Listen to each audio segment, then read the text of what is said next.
Bonjour, je voulais vous faire cette petite vidéo pour vous faire un petit coucou et vous souhaiter mes vœux les plus chaleureux pour l'année 2026. Il est quand même plus que le temps de le faire, même si je dois dire que c'est un exercice qui m'a toujours un peu indisposée, dans la mesure où bien sûr on espère pour chacun le meilleur, mais on sait aussi que la vie est une grande dispensatrice d'aventures qui ne sont pas toujours faciles. Et c'est dans ce sens que je vais davantage vous parler aujourd'hui.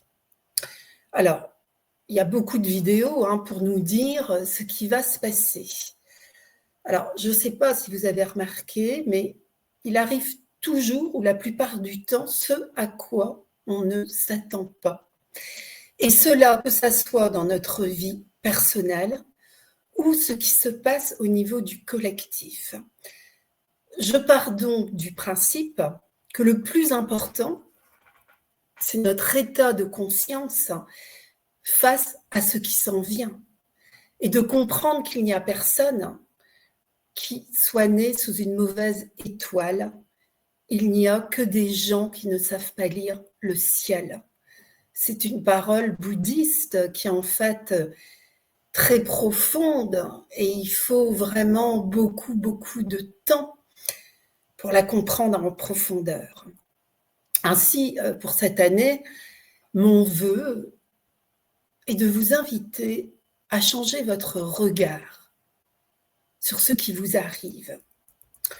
Voyez-vous, j'ai suffisamment vécu, et oui, pour savoir que tout est dans le regard, dans la vision, dans la pénétration des yeux de l'esprit en nous. Ce que plus jeune on nomme, et chacun et toute la cohorte de vicissitudes, de drames que nous pouvons traverser, sont en sorte des jalons dorés, les portes d'or qui œuvrent en vue de notre maturation. Ce qui n'exclut pas la douleur, et personne n'aime la douleur. Notre regard est inversé dès que l'on arrive dans ce monde, avec des injonctions de réussite de toutes sortes, qui ne sont qu'une déformation programmée de qui nous sommes véritablement. Et les paroles de Saint-Exupéry me reviennent encore en mémoire. L'essentiel est invisible aux yeux, on ne voit bien qu'avec les yeux du cœur. Le chemin spirituel n'est pas un chemin qui mène à un peu plus de bien-être, qui rafistole, qui met des pansements sur les plaies et qui perpétuerait le mal à la racine. Tout ceci est un leurre. Il faut faire montre d'une grande patience, de beaucoup de persévérance, d'une grande détermination, d'une ardeur de l'esprit qui sait qu'il vaincra, même si on ne connaît ni le jour ni l'heure. Et quand dans nos vies il ne se passe rien, ce qu'immanquablement dans toute vie arrive, quand rien ne bouge, quand rien ne change et que la situation est compliquée, eh bien c'est là bien souvent que notre terre intérieure est labourée. Mais on ne le voit pas et on ne le sait pas. Et pourtant, il s'opère un réajustement de nos corps subtils. Ce chemin, je sais que beaucoup d'entre vous le savent et le vivent, vous enlève tout ce qui est faux, tous les masques, tout ce qui est contraire à l'énergie de vie en nous. Et tel l'orfèvre qui continue de battre le métal pour en extraire finement l'or pur, la vie nous travaille, et pas toujours de manière douce. Parce que l'ego doit se dissoudre pour devenir transparent et que l'esprit puisse œuvrer. Et ce chemin, je dirais que c'est plus une descente qu'une montée. Cela se passe à l'intérieur. Et dépouillé, vous touchez le fond du fond de vous-même, là où a lieu la grande rencontre. Et je voulais vous dire, ne croyez pas que parce que vous souffrez, que vous vous trompez. Bien souvent, c'est parce que vous souffrez que vous vous transformez. Et ne croyez pas qu'en disant cela, que je fasse l'apologie de la souffrance. Bien au contraire, j'ai commencé ce chemin jeune parce que justement la souffrance dans l'humanité me posait question. Et je me disais, il doit y avoir un chemin pour s'en sortir. Et de mon expérience personnelle, je vous parle et vous dis, si la souffrance que vous traversez trouve un sens chez vous, elle aura alors un grand pouvoir transformateur. J'ajouterai, parce que je ne l'ai pas encore dit, que bien sûr, on n'a pas toujours besoin d'obstacles pour évoluer, ni de souffrance. Mais souvent, si. Alors, pourquoi le taire? Pourquoi ne pas en parler? Et je trouve que le nier est une imposture. Dans la Bible, on parle d'un peuple à la nuque raide. Cet homme, c'est nous, avec toutes nos croyances, nos préjugés, nos jugements et les attitudes qui en découlent, notre orgueil, nos petitesses, nos vanités qui se cachent de manière parfois très subtile. Et vous pensez que d'un coup de baguette magique, par simple intention, vous allez être profondément transformé. Ce sont des enfantillages.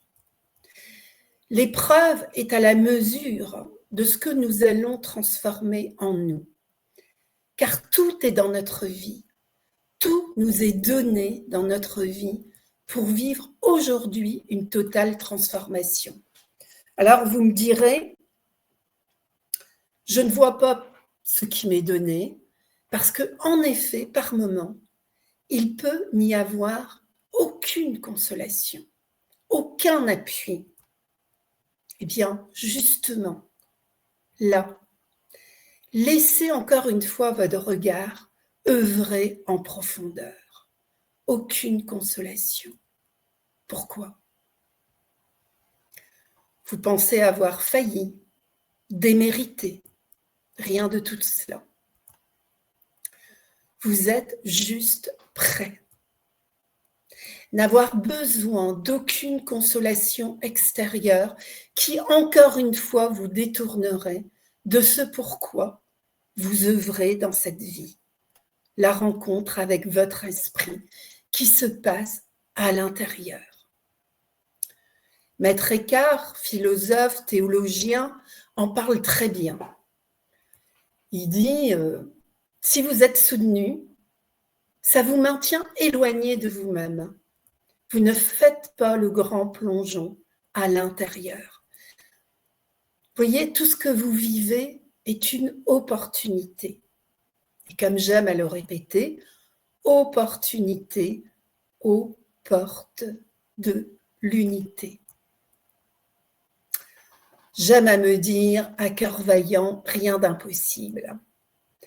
Mais la grandeur n'a pas toujours les apparences de la grandeur. La misère, j'emploie ce mot à dessein, parce qu'on ne l'emploie plus. Trop négatif, n'est-ce pas? Mais que beaucoup rencontrent, eh bien, la misère, peu importe son visage, peut cacher de grandes transformations que ne vivront pas ceux qui ne rencontrent pas l'obstacle. Sans l'épreuve, la plupart d'entre nous, nous ne serions jamais prêts.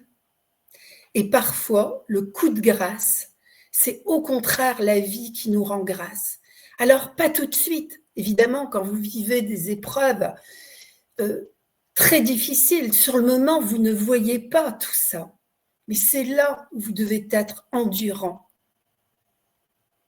Parce qu'après, vous comprenez. Vous touchez alors cette présence qui absorbe tout. dans le silence, parce que c'est là où tout se joue. Aussi, ne faut-il pas céder au désespoir, à l'aquabon, à l'inertie, les voir juste comme des troubles faits qui ne font que passer, qui peuvent durer, certes, mais qui en rien ne peuvent nous définir, car ils n'ont rien à voir avec notre essence. Tout cela, ça se passe à la périphérie de notre être. Et je crois sincèrement que la vie se sert de nos limites. Vous voyez, quand je dis la vie, c'est l'intelligence à l'œuvre dans nos vies, à nous tous. Cette vie se sert principalement de nos limites. Quand notre mental bug, quand on est impuissant, quand de soi-même on ne peut plus rien, quand on est même parfois amputé de sa volonté propre. Et cela peut durer. Cette voie de l'impuissance, je l'ai moi-même beaucoup connue dans ma vie. C'est un peu la petite voie dont parlait sainte Thérèse de Lisieux. Une voie dans laquelle vous êtes obligé de vous abandonner, encore et encore. Et à force, vous devenez l'abandon, c'est-à-dire un passage. Vous passez du mental inférieur au mental supérieur. Et je pense qu'il est nécessaire pour l'homme de toucher sa faiblesse. Elle doit être vue et consentie. C'est une porte immense. L'abandon n'est pas faiblesse. Il est acte de foi profond. Dans un monde obsédé par le fait de paraître fort, il est vrai que cette voix qui ne fait pas de bruit, qui est très peu fréquentée, est une voix qui vient uniquement d'un choix silencieux, qui détermine ce que l'on peut devenir et ce que ce choix peut révéler, l'essence la plus profonde de notre être. L'ego séduit et conduit à de fortes illusions. L'esprit, lui, éclaire comme un grand flambeau. Il est brut, pas de séduction. Il montre de manière inflexible. Mais il est clarté là où l'ego est confusion et aime à se raconter des histoires. Quand l'esprit montre, vous savez, il nous montre tout. Je dis bien tout et surtout ce que nous ne voulons pas voir. Et c'est ce face-à-face qui nous est donné à vivre graduellement, bien entendu, très savamment dosé. L'esprit nous fera désespérer de notre nature inférieure, de notre personnalité, même dans ses élans les plus généreux. L'esprit nous montrera tous les endroits où l'on ne sait pas que l'on n'est pas amour. Et dans ce mouvement même, il nous montrera qui nous sommes véritablement. Et ce sont bien les obstacles qui permettent cela. L'obstacle est bien souvent la condition qui nous permet de nous libérer. Vous voyez comment la difficulté porte en elle-même la résolution. Lorsque vous êtes vaincu par tous vos efforts personnels et que vous vivez une totale reddition, une renaissance est proche. Elle n'est autre qu'une invasion de l'esprit en vous. On passe du plomb de la douleur à l'or de la présence qui engendre, de par sa nature, l'ordre autour de nous et qui nous fait vivre, peu importe les circonstances de notre vie. Et ça, c'est important de le comprendre. Peu importe les circonstances, elle nous fait vivre un pur contentement de l'instant. Tout sera mis en œuvre dans nos vies pour que nous passions à un autre niveau de conscience. Et là, où il n'y a plus de fardeau.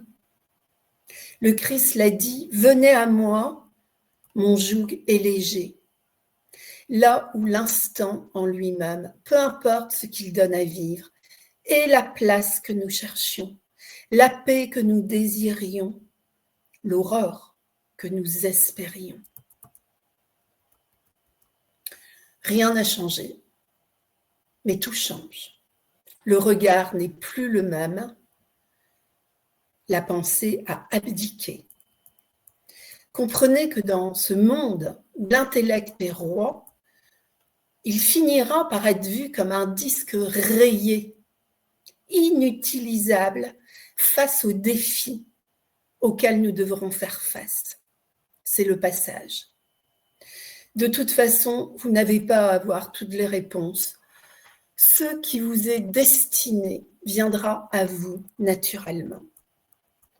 Et le changement ne se fait pas parce qu'on s'habille d'idées neuves, de concepts visionnaires. Non. Il se fait quand vous perdez toutes vos identifications. Et cela fait mal. Ça fait mal de perdre l'image, les certitudes, ce pourquoi nous avons travaillé d'arrache-pied. C'est quelque chose de bouleversant et de très confrontant.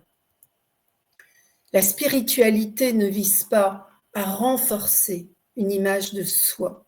Elle fait voler toutes les images en éclats. Et l'ego veut principalement de la sécurité. Alors, si le vertige vous prend, si le sol se dérobe, sachez que l'aube est proche. Je vous ai parlé beaucoup d'obstacles, mais j'espère que vous l'avez compris, uniquement pour le voir comme une traversée qui nous conduit à ce que l'on cherche tous, habiter la gloire de notre essence. C'est à cela que nous sommes dévolus, rien d'autre. Mais c'est quelque chose de très naturel. C'est pas quelque chose de spécial.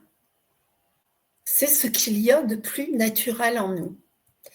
Et je le répète, à cœur vaillant, rien d'impossible, sans nous prendre pour des héros, juste des hommes qui acceptent de se voir tels qu'ils sont. Il ne s'agit pas de devenir meilleur. Ça, c'est vraiment une impasse, une grande impasse. Il ne s'agit pas de devenir meilleur, mais réel. Et dans ce face-à-face émerge un jour notre vrai visage, celui du réel, du vivant, du plus que vivant. Et les temps que nous traversons permettent cela. Et c'est une grâce pour nous tous. Alors, j'en profite pour vous rappeler que je propose des lectures akashiques. En quoi cela consiste? Donc, il s'agit de dérouler une de vos vies passées. Je vous envoie un audio, de ressentir les émotions cristallisées afin de les dissoudre lorsqu'elles sont encore actives dans votre vie actuelle. Les annales permettent une mise à distance très importante à travers une autre vie et qui vous permet d'identifier avec une plus grande acuité l'histoire que vous vous racontez. Parce que définitivement, nous ne sommes pas cette histoire.